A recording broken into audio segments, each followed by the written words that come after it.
Guys, welcome back to a brand new reaction. And today we're going to be reacting to FNaF 4's Nightmares Belong to Cassidy by Unwithered Truth.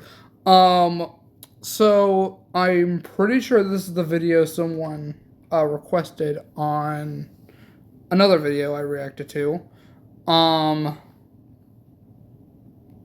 They commented that, and I said if they were referring to this video, sure. And I'm here making this video. So yeah, sorry I was absent for a few days. I was out visiting family out of town. But yeah, let's not waste any more time and get straight into the reaction. Warning: this video contains flashing lights that may affect viewers who are I can't freaking say that. Susceptible. Sorry. Photosensitive epilepsy. I do have epilepsy, but it's not controlled by flashing lights. So I'll be fine.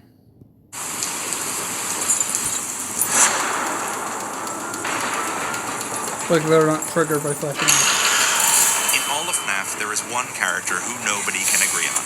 Sure, we've got our disagreements about timeline placement, or maybe which animatronics should or shouldn't have buttons, but if you really want to start an argument, just throw the name Cassidy into a discussion like a grenade and run. This entity exists in a constant flow state between multiple interpretations. Feels like you need I have that book. Yeah, I have that book. Hold on. See? I have it right here. It's the Five Nights at Freddy's Survival Logbook. It's canon within the games, from what I know. Up all your beliefs in a shorthand before even starting a conversation. Before we begin, I want you to understand that I subscribe to Golden Cassidy. Ah, I see. Well, I find Cassidy Andrews' Toy Shrink Runaway to be quite compelling myself. As I started writing this video, I found I was spending most of the word count explaining why I didn't think that Puppet Cassidy Aftonberger or whatever was correct, instead of actually presenting my theory. So, in respect to your time and making this video watchable, I'm not claiming to have solved anything. Okay. I won't be able to answer every question and square every circle. I am simply presenting some very interesting pieces of evidence I've found that might make you view this quantum superposition of a character in a new light. The Unwithered Truth presents the Cassidy Conundrum. Part 1, my name. Let's start by going through everything we know about Cassidy from the game's timeline, which isn't much, because pretty much everything comes from the Survival Logbook. In this book, as I'm sure you're well aware, we're shown two spirits communicating back and forth throughout the pages of Michael Afton's workbook from Cassidy some time around FNaF. Evan. Cassidy's name comes from decoding a puzzle which occurs across several pages, where she writes my name in faded text. I say she because only a few months after the Survival Logbook's release, the concluding entry to the FNaF novel trilogy, The Fourth Closet, included a girl with long black hair named Cassidy, counted amongst that continuity's MCI. Alongside her, we are introduced to an unnamed little boy in a black and white striped shirt who cries, which, to me, shows the character of Crying Child and Cassidy being separate entities. In the word search on page 58 of the Survival Logbook, it seems that the Crying Child spirit is trying to communicate with Cassidy, asking, "Who are you and what is your name?" which is presumably why Cassidy uses parts of unaltered text in the word search to provide the answer. Cassidy also communicates back to the Crying Child by asking him questions about his life, with the very first thing she writes being, "What do you remember?" It seems that throughout the logbook, Cassidy is trying to help Bite Victim remember who he is by prompting him to piece together his own memories. But here's something you've probably forgotten to ask. How does Cassidy know all this about the Crying Child? The community has sort of swept this question under the rug over the years, hand-waving it away with yada yada ghost powers.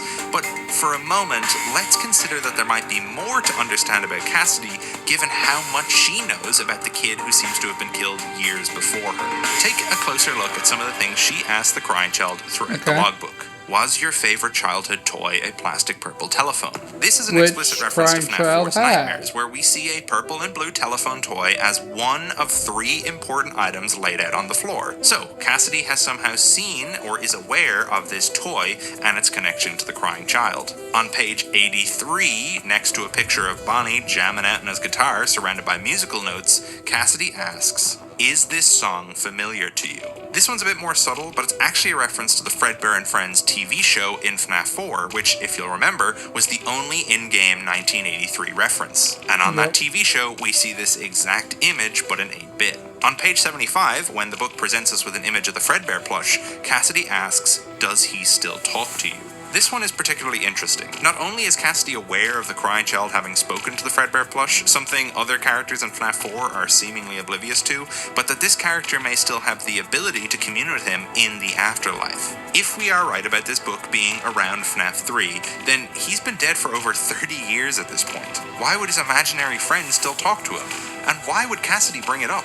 Surely she could just ask if he remembers his friend or something like that. But you see, it's this question that led fellow theorist T-Dreads and I to uncovering Cassidy's secret connection to not only the Fredbear plush, but all of Crying Child's memories. You see, Cassidy isn't just helping Crying Child because they happen to bump into each other on the flip side. She's putting him back together because it's what she was made to do.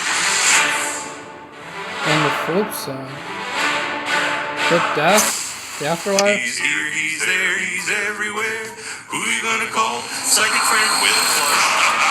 I said at the start of this video that I don't want to spend the whole time defending against counter theories, so I'm just going to present all the ways that Scott has been beating us over the head with William and Fredbear plush connections since FNaF 4. To start, in Sister Location we have a Fredbear plush with a handheld device next to the Nightmare Chamber screens. Some people think it's a walkie-talkie, but I personally think it's a remote, symbolically representing that the Fredbear plush is the one in control of the experiments. Whether you believe it's a walkie-talkie or remote isn't really important, because either way it shows that Afton equals the Fredbear plush. In the story Didophobia, which I'll have a lot to say about later, the Fredbear plush is actually replaced by a small bunny rabbit toy to further drive this symbolism home. We also have the designs of the Funtime animatronics themselves, who I think each represent a member of the Afton family. In this lineup, that would Freddy make would sense. represent the Freddy representing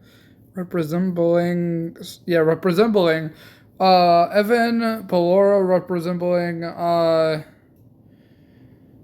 Clara Afton, or whatever the frick her name is, Miss Afton, and Foxy representing Michael, and Baby representing Elizabeth. Yeah, that would make sense. Child, and what does he happen to have on his hand?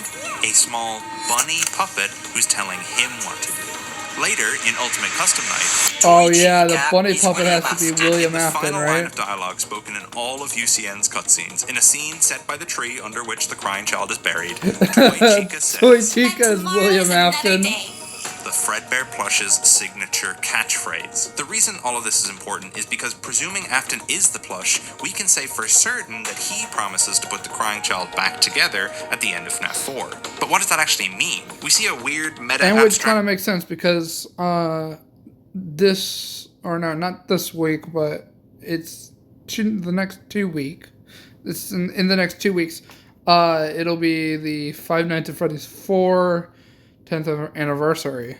Of what or that 10th anniversary. Is it the 10th anniversary? No, it's the 11th anniversary, right? Yeah. It's like in FNaF world, but what's literally happening on the flip side once you strip away all the crazy Scott Cawthonisms? What does being put back together actually entail? Our first hint at the mechanics behind putting someone back together comes from Sister Location, where Michael says that William specifically instructed him to do exactly that for his sister, Elizabeth. It seems that by this point in the timeline, William has in some way discovered the ability to interact with and manipulate the spiritual realm, as he and others have achieved in various ways across separate continuities. I have a whole theory as to what exactly Michael had to do to put Elizabeth back together, but it's a little complicated and I don't have time to go into it right now, but essentially I think it involves Michael having been injected with the remnant of Elizabeth and the MCI after he's scooped. Something similar happens in the fourth closet, where, after having been injected with Remnant, Carlton can interact with the ghosts of the dead kids and helps put their broken pieces back together. However, as I went over in my last video, the circumstances surrounding the crying child's death are unique in that he lost his frontal lobe,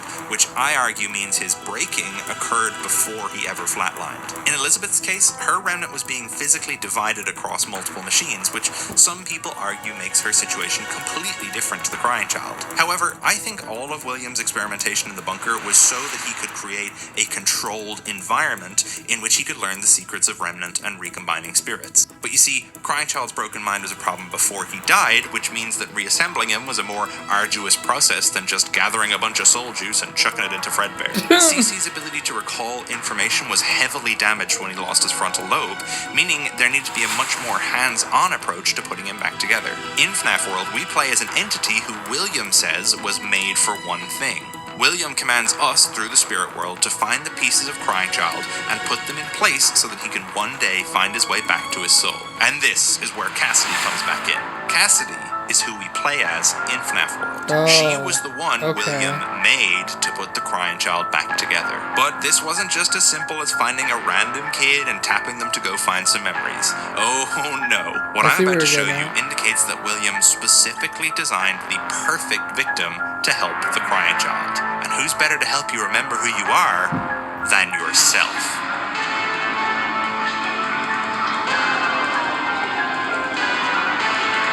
On a podcast discussing all the secrets of Sister Location, fellow theorist T-Dreads and I started to analyze the nightmare chambers as seen in the private room and the breaker room map. We noted that not only are the FNaF 4 nightmares labeled as observation rooms, but so too are the house and Fredbear's family diner from the daytime minigames. They have the exact same detailing as one another, with a little white dot to indicate where the observed experiment victim would be placed. We know from the story Didophobia that these rooms are not just torture chambers, but are specifically designed to place the experiment victim in a very particular mindset. One of a young child, scared of animatronics, who wears black and white stripes. What I am suggesting is that William designed these nightmare chambers, which include daytime sections with fake sunlight, to not only terrify a young child, but to prime them with the memories of his dead son. I think that Cassidy was the one William put through these chambers, forced to relive not only the Crying Child's life leading up to his death, but also his nightmares of these monstrous machines. Also that once William killed her inside a Golden Freddy, she would have everything she needed to put his son back together on the other side. Now, I'm sure that all of you want to point out that we hear the FNaF 1 phone call during FNaF 4 and that Michael draws Nightmare Fredbear in the logbook. Surely that means he is the one who experienced those nightmares, right? Well, yes and no. I don't think Michael ever actually experienced the experiments firsthand, but instead, what we play in FNaF 4 is Michael reliving Cassidy's traumatic memories. Earlier we went over how Michael, after having been scooped by Ennard, is in contact with the spirit world, and thanks to Remnant, is able to put Elizabeth back together. What I would like to suggest is that the remnant of both Cassidy and the Crying Child were also in the mix. Golden Freddy seems to always follow around the other MCI victims, so if they're all smushed up in Ennard, it would explain why Yendo can't appear in the private room on night 5. In the survival logbook, we see that Michael is experiencing the nightmares around the time of FNaF 3, and later in the book he even helps Cassidy with her name word search puzzle, which doesn't really make much sense unless you consider his potential tie to the spirit world through all that leftover remnant. It also explains why these two spirits, who should be able to communicate on their own, are imprinting on Michael's logbook specifically. They are within him, so they are communicating through his possessions. The nightmares we play in FNaF 4 are dreams conjured by the remnant of the MCI, Crying Child, and Cassidy. None of the ghosts are literally the nightmares, but their experience is manifested by their remnant, which is why, in Sister Location, Nightmare Fredbear and Nightmare are not real animatronics. Now to clarify, I don't think Nightmare is literally Cassidy's ghost, but is instead a manifestation of her pain, of her fears. Now, all of that might sound insane, and it is, but if we look back at the series through this fresh lens, everything starts falling neatly into place. For starters, we finally have a solid explanation for how Cassidy knows so much about Dave's life. It's not that she can just use ghost magic to bypass the broken memories, which would sort of undermine Dave's unique role in the story. Instead, when Cassidy asks her questions in the logbook, she's trying to identify the child she's supposed to help. As she does this, she's simultaneously filling in the gaps in his memory with the things William showed her in the experiment chambers. Was your favorite childhood toy a plastic purple telephone? Is this song familiar to you? Does he still talk to you?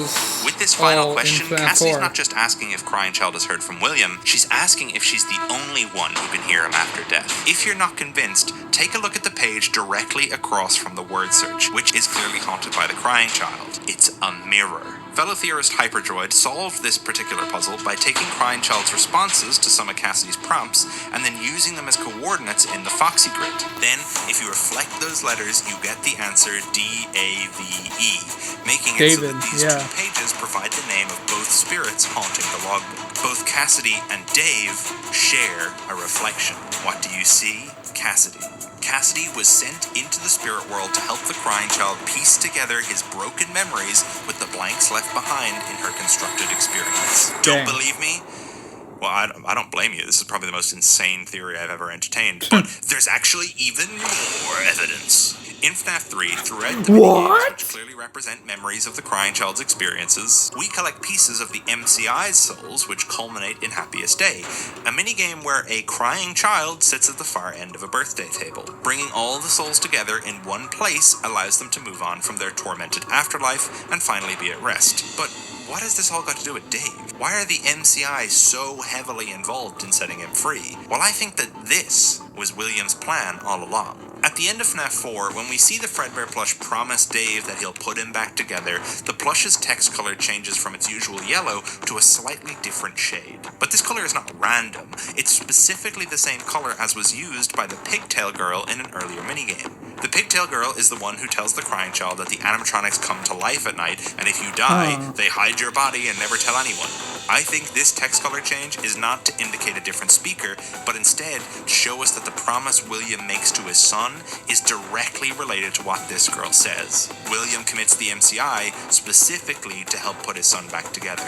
In Ultimate Custom Nightmare, once again, is William Buxton. From student to student, killing and stealing parts of their bodies. We see that she's already struck the day prior due to a Foxy hook sticking out of her bag at the start of the story. I'm not the first to point out that Foxy being the first victim could absolutely represent what happened to Dave, and if Chica is collecting pieces of her victims, one must ask, what are those for? And why end the minigame with the Fredbear plush's catchphrase? Tomorrow is another day. Well, I think that this is to represent William literally piecing his son back together with the remnant of the MCI, which is why the FNaF 4 ending has the plushies slowly fading out one by one. Now, I already said that Remnant is not the full answer to reassembling the Crying Child. Whatever Cassidy is doing in FNaF World is clearly part of putting the pieces in place. If I had to guess, I think she's assigning parts of what's left of the Crying Child to each of the MCI, as these minigames that she's setting up lead us to each of the spirits. To further support this, in Help Wanted 2, to achieve the Golden Freddy memory plushie, you must combine the first 4 flavors of soda, orange, yellow, red, and purple, and then you take the Soda-Roni can, which is set away from the others, and add that into the mix. If you take note of those first 4 colors, they actually line up with the same order of characters at the table in Happiest Day: Freddy, Chica, Foxy, Bonnie. Curiously, the white ingredient, which would presumably Bonnie is blue, not purple. That's not even purple, that's pink. This lineup is not added into the drink. Instead, this Soda-Roni can, which in this lineup would represent the kid on the other end of the table, has a very important detail hidden on its label. Established 1986. That's an odd year for the developers to call out. Or actually, it's odd because it's even. Because only odd years seem to be very important in FNaF lore. 75. 1975, David Murray dies. 1979, Secret of the Mimic. 1983, Big Bite. 1985, Elizabeth MCI.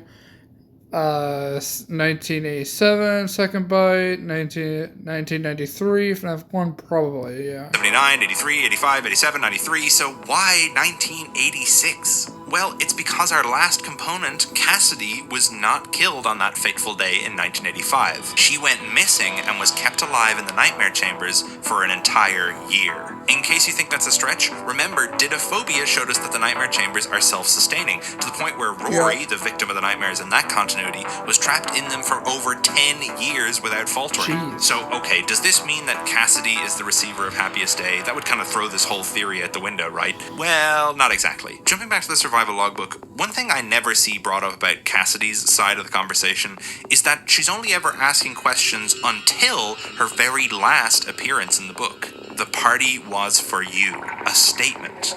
To which Dave responds, It was for me. I think that this one interaction is what the entire book is leading up to. It's why it's the very last thing Cassidy says, because this is Cassidy fulfilling her purpose. The crying child, having been broken from his death, cannot move on. His mind is too shattered to simply piece his memories back together. So William creates Cassidy to act as a sort of carrier for crying child's memories. Cassidy's purpose is to forfeit her own rest so that the crying child can take her memories, which fit just neatly enough in his broken mind, and move on.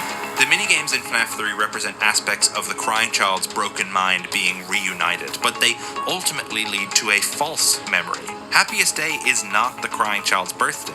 It's Cassidy's, with Dave Afton's spirit having been plastered over the little girl. But how can I say this? Surely the memory represents a reversal of the big bite, which symbolically, yes, it does, but in truth, we're seeing why Cassidy was designed this way, because it specifically does fit in overriding what really happened. So are you saying that Cassidy is a robot? Well, take a look at these character masks of the other kids in the restaurant. Within FNaF 3, we are told in the training tapes that just before the MCI, the location was flooded with characters who were questionably appropriate for a Freddy's location. We also have the puppet present at the birthday, who was only ever active at a Freddy Fazbear's Pizza. Keep in mind that everything that says this reaction in the original video is not 100% true. It's just a theory, a game theory. And would you look at that? The survival logbook shows the puppet presenting a cake to a little girl on her birthday on a page dealing with happiest days. A page where Cassidy specifically asks if the bite victim remembers his name, which leads to all the reflection stuff we already went over. This was the birthday where Cassidy was kidnapped, the last time she felt happiness before it was snatched away from her by an evil man. And in one final act of cruelty, William forces her to give up that memory. The party is no longer for Cassidy, because as she manages to convince Dave, the party was for you. This story would somewhat parallel what happens to Jake in Fazbear Frights. In the Stitch Wraith epilogues, Jake gives his own happy memory to Andrew, which allows him to be freed from their amalgam body and traps Jake on Earth. Now, we could leave things off there. This is the bulk of the theory, but I feel like we really have to address that loose thread that you're all wondering about. The vengeful spirit. The vengeful spirit. Which, if this is true, and Cassidy did give her own soul to free the crying child, it still could be Cassidy. Under this theory, all the connections between the bite victim and the one you shouldn't have killed Oh, hi, T-Dreads. How's it going? As she was forced to live out the crying child's life in the nightmare chambers. For those of you who want to argue about why Cassidy would appear as a blonde boy, one could argue that her ghostly visage has been literally overwritten by the crying child's appearance, as William's whole plan was to create a reflection of his son. Or, you know, she's just not a girl in the games and just looks like that. Anyway, there are several FNaF World references in the game, including the reappearance of Old Man Consequences. We meet him taking the form of the FNaF World player character, who, remember, we've theorized to be Cassidy.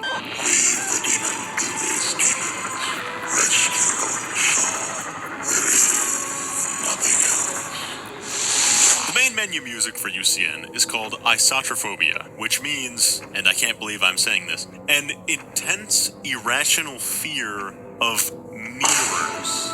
Now, of course, the most obvious interpretation of this is that William is facing the consequences of his actions, facing himself, or something like that.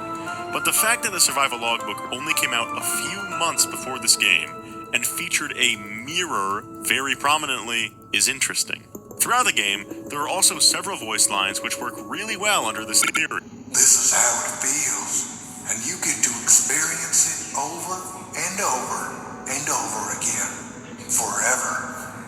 I will never let you leave. This line works really well if Cassidy had been experimented on and forced to live through a UCN of her own. And now she's turning the tables on William and forcing him to survive through the same sort of thing. Hell into him. By Cassidy. The nightmare should only really be known to somebody who experienced the chambers firsthand. So Cassidy would be the perfect candidate to recreate everything she saw in them. We've only just begun. I will never let you leave. I will never let you rest. Makes sense for someone who was kept up at night by terrifying monsters and who can no longer rest their soul because of what William has done. Also, the fact that Cassidy speaks through the mediocre melodies of all characters could link back to those questionably appropriate mascot costumes that were present on her happiest day. Yeah. Nightmare representing the evil that Cassidy experienced firsthand. Or she saw all of those animatronics and decided to make those animatronics inside of Afton's hell to torment him for all of eternity. Is a manifestation of her agony, appearing in this dreamscape to torture William. But that's not the only interesting thing the Nightmare has to say. That's a weird line. We always assume Nightmare was Shadow Freddy, the Shadow, given that's the name of his game mode in FNaF 4. But what if... Oh no. Okay, so I'm not here to completely uproot Golden Duo, but I do have a slightly alternative suggestion that you can take with or without believing Cassidy is a part of Golden Freddy. For the record, Unwilling Truth and T-Dreads will both be linked down inside the description down below. If Cassidy is the vengeful spirit, then we have to take that final UCN cutscene to mean that she was almost certainly killed in Golden Freddy. But I'm not so sure that she is Golden Freddy. I think, given her relationship to the Crying Child, that of a mirror image created by the purple guy, that there's a strong argument for Cassidy being Shadow Freddy. Think about it, if Crying Child is Golden Freddy, then the purple version of Golden Freddy who appears in Follow Me on every night, except the one where the vengeful spirit traps William in the back room, might indicate that Cassidy's ghostly form is in fact Shadow Freddy. Some people argue that Shadow Freddy and Shadow Bonnie are agony manifestations from different events in the FNaF timeline, except the name Shadow Bonnie is not official. Shadow Freddy is, but every other Shadow in the timeline takes the form of a full black phantom with an... Yes, we only call Shadow Bonnie because his freaking real name is freaking Smash Keyboards keys, freaking letters. Like something like WRXFQ, something like that. Name created by smashing random keys on the keyboard. Yeah. Don't talk to me about the Freddy files or whatever, those books are messy. Shadow Freddy, on the other hand, is purple and is technically the only shadow animatronic in the games. If what Nightmare says is true, that the shadow fears him, he can only be referring to one entity, Shadow Freddy, aka Cassidy, aka the Vengeful Spirit. That's why Nightmare, who is a nightmarish version of Cassidy, is the color inversion of Fredbear, who is a nightmarish version of the Crying Child. Now, like I said at the beginning of this video, it's impossible for any one theory to perfectly solve everything in the games. I'm sure you're all going to enjoy poking holes in this theory, which is great because theories ultimately are just that. Fun concepts which arrange the evidence in a way that can explain something. Eventually, though, you're going to hit a wall in any theory signposted with "will be explained later" or "seamless retcon." So, very few theories can accurately predict every twist and turn Scott has devised behind the scenes. All I'm saying is that if in Ruin 2, Cassie turns out to be a Cassidy parallel and ends up in the FNaF 4 Nightmare Chambers underneath the Pizzaplex, I mean, I'll be very Cassidy. Anyone who wants to refer to this theory in the future can do so under a few different names: Cassidy Experiments, Mirror Toy Shink, Cassasoderoni, another David, and yep, that's done it. That's pushed it over the edge. I've now enraged everyone in the theorist community and ruined my cred forever. Okay, great. Bye!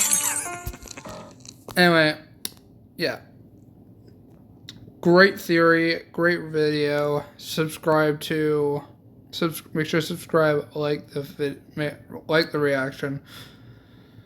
Subscribe to T-Dreads and the Unwithered Truth. Make sure to like the original video. A link to Unwithered Truth's channel will be down in the description. And I'll see you guys next video and our live stream. Peace.